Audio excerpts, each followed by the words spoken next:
What's your name? Oh, my name is Brookie Sibala. And do you go by a stage name when you're a stylist, or do you just go by Brookie? I don't really have a stage name, but I love it when people call me Brookie. My styling Instagram is Styling Brookie, so people kind of know me by that. So not really a stage name, more so nickname. So what got you into fashion?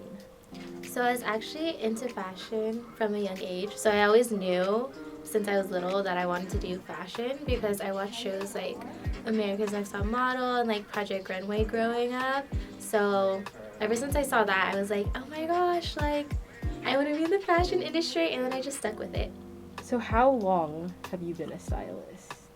I would say I've been a stylist for around 1 year. I did style my first shoe. I think it was in like the fall of 2023, and that's when I kind of like fell in love with styling because I used to be a vintage reseller. So I had a model reach out and was like, "Oh, do you have pieces for this?" And I was like, "Yeah, I do." So that's when I styled my first shoe, and then ever since then I was like, "Oh my gosh!" But this year I feel like I've been taking it more and more seriously. So I've been getting like new, more fun opportunities. So yeah, I'm still a baby stylist. So 1 year. So how does your styling process work? Ooh, I like that question. So it really depends on the project. So sometimes for projects, I'll be given like a mood board. So basically, I just have to translate that mood board like how I interpret it. But when I have more creative freedom, I feel like I get a lot of my inspiration, like styling inspiration, from music. So when I listen to a song, I can like envision like, outfits or how like different like textures and like textiles like flow when I'm listening to that song.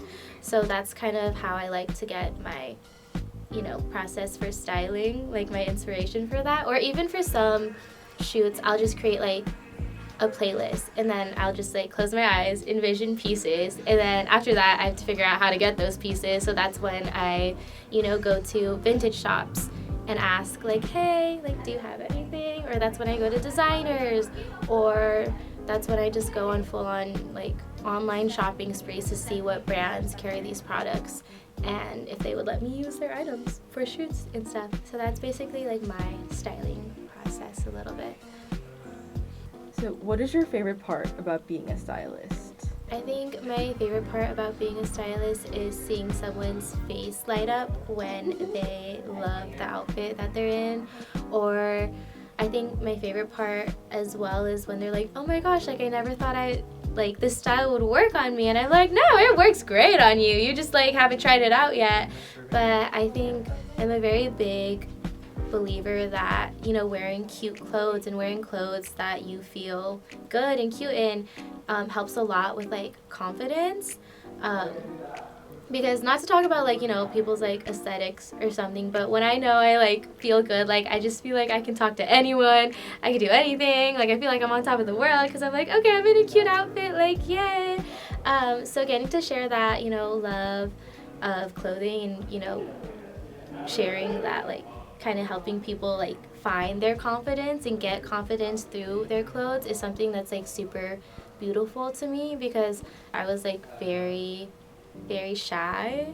So when people would start coming up to me because they liked my outfit, that gave me like that opening to start talking to someone. And I'm like, and then in my head I'm like, oh, people actually want to talk to me, like I'm not just like just standing in the corner like shying away from everyone. Like people actually do want to like get to know me and speak to me. So I feel like I would love to help. I love helping people find that in themselves. And yeah. What is the worst part about being a stylist? Ooh, that's a good question. I think the worst part about being a stylist, I feel like a lot of creatives could say this as well, but there's not really a set path for you to follow as a stylist. Like a lot of things, you kind of have to figure out on your own, and you have to be very like crafty and like resourceful. And not everyone is like lucky to like find someone to, you know, mentor them like step through step of the business, because right now I'm starting to get like more paid opportunities and I have to like figure out, you know, the business side of styling and fashion and all of that. So I literally wrote up my first contract like a couple weeks ago, and I think that is the hardest part because, you know, you kind of have to, it's like a if you know type of thing, and you really have to do your own research and like dive deep into that to find, you know, showrooms or brands. Like you have to constantly just be on the lookout and like doing fun things, you know. What is something about your job that people wouldn't know or expect? I think a lot of people don't know how much work actually goes into styling, because there have been times where I've obviously I know like a lot of work goes into, you know, getting these different looks, but for one fitting, I remember I was assisting a stylist. I think we had 5 full clothing racks of dresses just for one look. So for fittings, like obviously you need like so many different options, and but what people don't know is that, you know, there's someone who has to pick up these items and then drop them off by a certain date, or we have to, you know, unbox these items and then send them back, and it is a lot of work, especially when, you know, there's like shipping delays and all of that. So I feel like some people don't realize that there's a lot of like, you know, manual labor that does go into it, and it takes time. Like I remember one time it took me 6 hours to drop off some clothes, and there was 2 other cars. There was 2 other people helping drop things off. So that's something I think people don't realize. Like they just think it's just like, you know, oh, you know, you gotta pick out clothes, and I'm like, no guys, yes, it's fun, we gotta pick out clothes, but we gotta give the clothes back, make sure nothing's ripped, make sure nothing's stained. But yeah, I feel like that's something a lot of people don't know about the styling world. Has there been a favorite photo shoot that you've done so far? Yes, I definitely have some of my favorite shoots, but the more I keep doing shoots, I feel like I just get new favorites. But I think my current favorite one right now is the one I did in Tokyo. It was when I was still, you know, a newer stylist, and I was still trying to be more confident with my work. So it was a very pivotal moment for me because, you know, the team in Tokyo, they complimented my styling, which obviously to me meant a lot because I get a lot of my influence from Japanese fashion, like what they like modern fashion and like, you know, older and vintage like archival pieces. So getting compliments from, you know, people who work in that industry like in Japan just meant a lot. And it was my first time like getting kind of full creative direction for the outfits.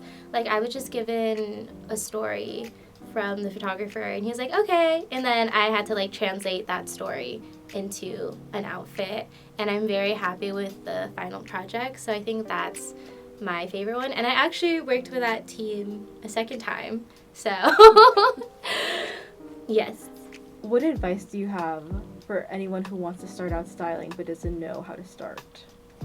I would say if you want to start styling, honestly, just start one with yourself.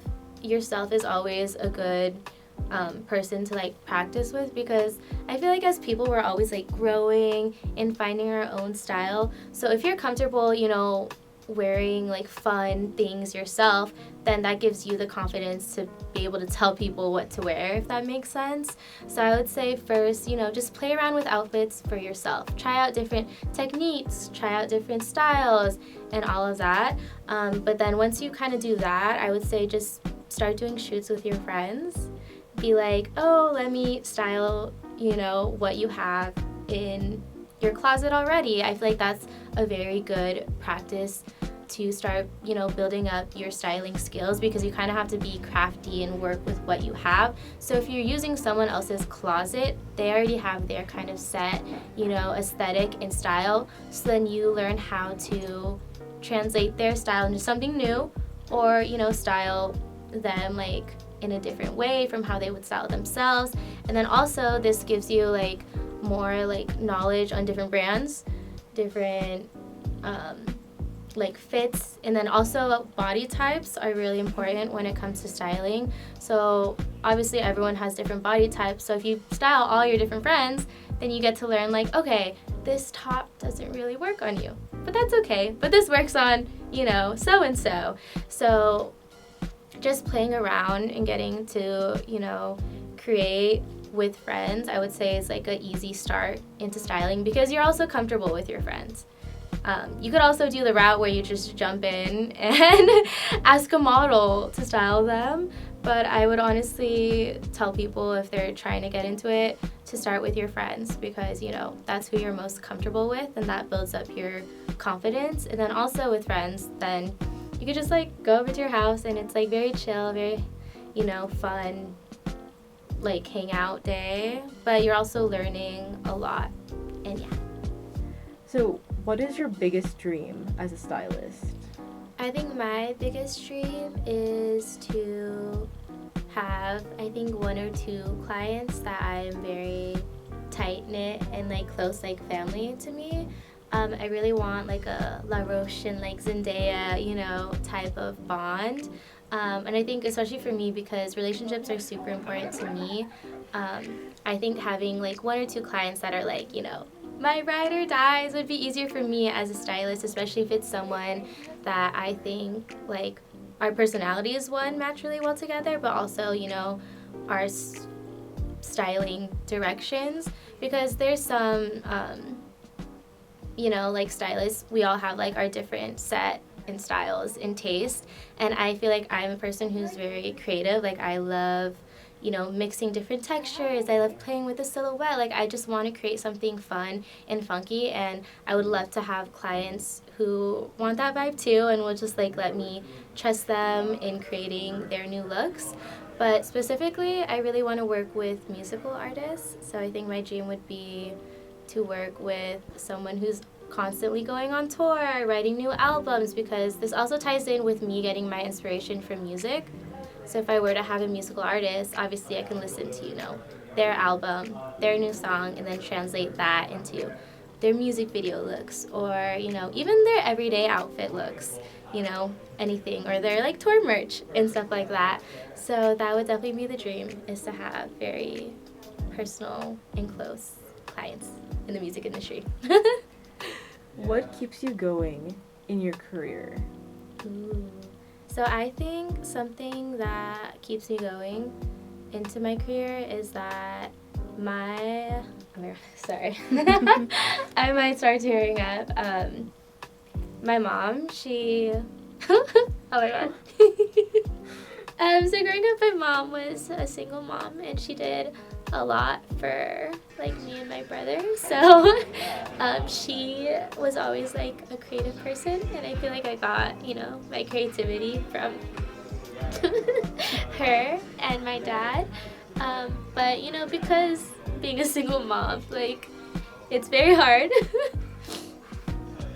She kind of had to put some of her, you know, creative endeavors on pause. So there's a lot of things she still wants to do, you know, with her art. Like she wants to write a book and all of that. So me, I think I'm trying to make it really hard, because I want to give her the opportunity and chance to, you know, finish like her creative things, because she does like pastel arts and all of that.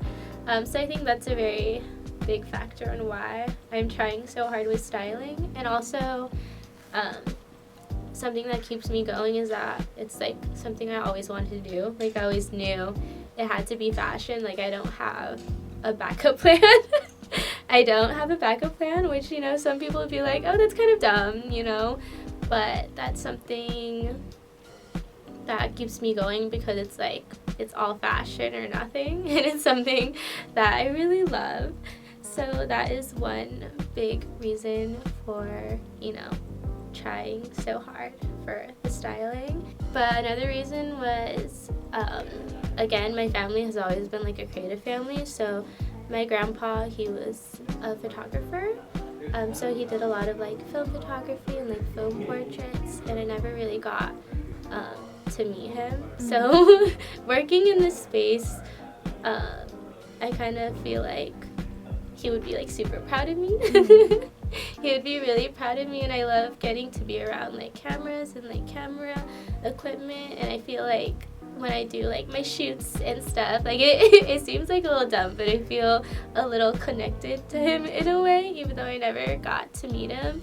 So that's why a lot of times I've done shoots where I've just done like remote styling, where I'll just be like, oh, put these pieces together and everything like that. But I think nothing beats the feeling of actually being on set. Like I love being on set. I love seeing how the photographer works, how the team works, and just being, just having fun with everyone and connecting. Because we all are there to create. So I think it's just a beautiful, magical feeling when we're all together in like one room. And then it just makes me think of him a lot because I see the cameras. And yeah, so that's why. What is one thing that you would tell yourself when you were first starting out as a stylist, or even when you were first starting out reselling, you're 10 years old, and what is one message that you would tell your future self? Ooh, that's a good question. Okay, I think something I would tell my younger self is to don't be scared. I feel like when I was younger, I was actually like really shy. I feel like a lot of people don't know that about me, or like I guess the new people that I know now, like they wouldn't describe me as that.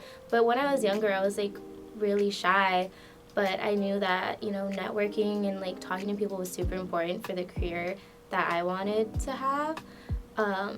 And when I was younger, I was actually in rooms that a lot of my big inspirations were in as well. So I had the opportunity to like, talk to people in the industry or like talk to some of my biggest inspirations, but I didn't because, I was shy and I was scared, but I would just tell myself to just walk up to someone because a lot of times there's really nothing to lose. If they don't want to talk to you, then okay, they don't want to talk to you. But if they do, hey, you could just start up a conversation.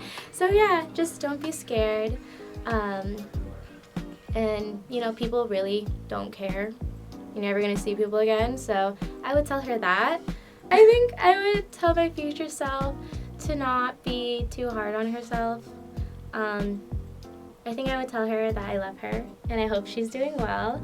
But this is what I write in my journal. Like I'll talk to my future self and be like, I hope everything's doing well. I hope everything's good. Like, oh well. But yeah, I think I would just tell her to not be too hard on herself and to not work too hard, because I feel like I put a lot of pressure on myself. So I think that's also a good quality, but sometimes it'll be like too much pressure and I'm like stressed out. So I just hope she's relaxing and having fun and styling and being happy. And yeah.